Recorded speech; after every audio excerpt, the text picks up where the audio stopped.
Hello friends, मैं हूं विनोद शर्मा फिर से आपके बीच में। आज का हमारा टॉपिक है जलियांवाला बाग। एनसीईआरटी का टॉपिक है, सीबीएसई में एग्जाम्स में आता है और आपके बुक के अंदर ये टॉपिक ज़रूर होगा। आज हम इसे इस तरह से कवर करेंगे कि इस पर आने वाले क्वेश्चंस के आंसर्स आप बहुत आसानी से दे पाएंगे और जितने भी क्वेश्चंस आपके एग्जाम में आने वाले हैं या आ सकते हैं वो इनमें कहीं ना कहीं आपको नजर आएंगे। इसकी तैयारी ढंग से कीजिएगा। जलियांवाला बाग क्या था जरा जानते हैं। जलियांवाला बाग से जुड़े हुए कुछ इंपॉर्टेंट पॉइंट्स आप मेरे पीछे देख रहे हैं। यहाँ पर आप ध्यान से देखिए। हमारा टॉपिक है what was Jallianwala Bagh massacre. Number 1, what was the reasons to make the Jallianwala Bagh massacre take place? 2, who was General Dyer? 3, when this massacre took place? 4, Jallianwala Bagh के रिजल्ट्स क्या रहे और उसमें जो कैजुअलिटीज थी उनका क्या स्टेटस था। अगला पॉइंट है हमारा जलियांवाला बाग का असर क्या पड़ा इंडियन मूवमेंट्स के ऊपर और इससे आंदोलन को कैसे हवा मिली। चलिए समझते हैं। रॉलेट एक्ट जो हमने पिछली बार डिस्कस किया था, कहीं ना कहीं उसके रिजल्ट में ही जलियांवाला बाग जन्म लेता है।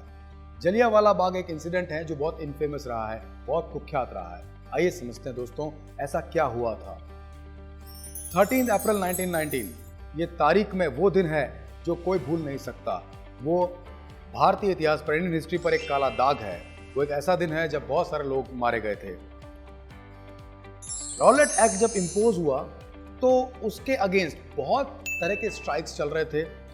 वायलेंट तरीके से भी लोग उसका विरोध कर रहे थे और गवर्नमेंट ऑफिसर्स और गवर्नमेंट प्रॉपर्टीज को नुकसान पहुंचाया जा रहा था। गवर्नमेंट ऑफिशियल से लोग लड़ाई कर रहे थे या कई तरह के झगड़े हो रहे थे और वायलेंस फैल रहा था। इसको देखते हुए ब्रिटिश ने मार्शल लॉ लागू कर दिया।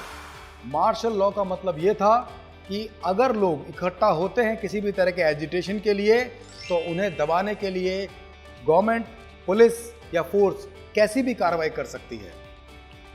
ऐसा हुआ भी।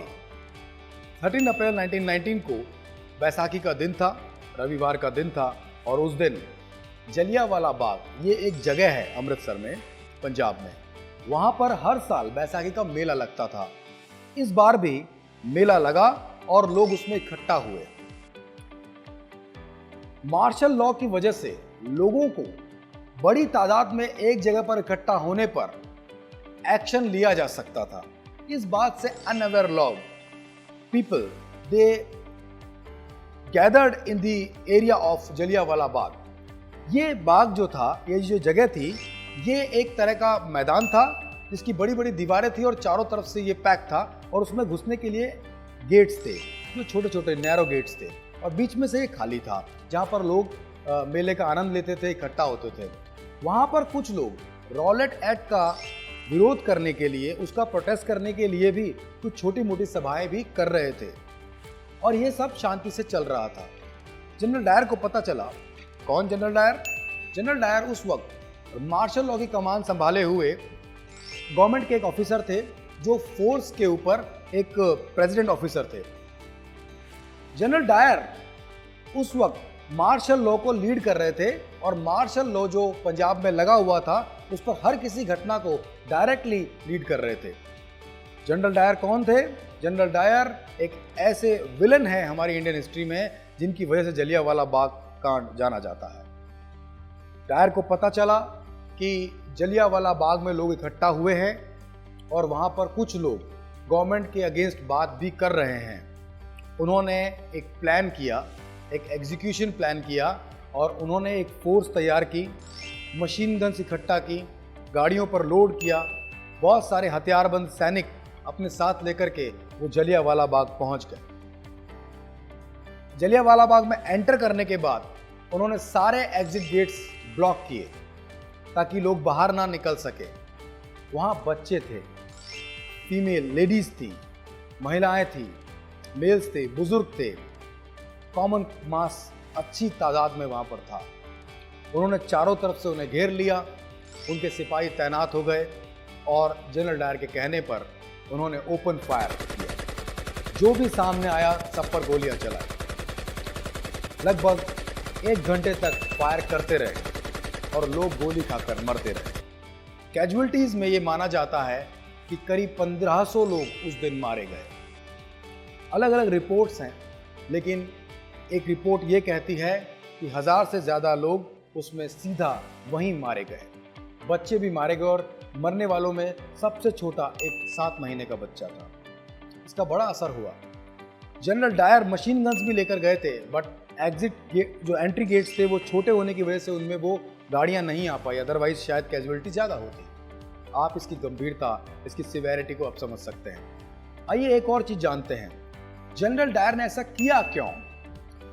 क्या जनरल डायर वहां जाकर के भीड़ को तितर बितर करके बाहर नहीं निकाल सकते थे?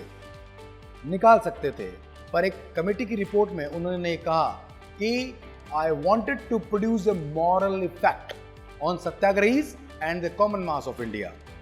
इसका मतलब यह है कि वो मॉरल इफेक्ट पैदा करना चाहते थे टेरर का, कि अगर आप ब्रिटिश के अगेंस्ट जाते हो तो आपके लिए जानलेवा हो सकता है।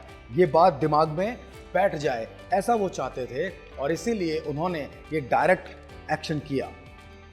उन्हें इस बात का कोई पछतावा नहीं था, ये उन्होंने ये भी कहा। इसका असर क्या हुआ? इसका असर ये हुआ कि देश में जितने भी लोग थे वो इसका विरोध करने लगे।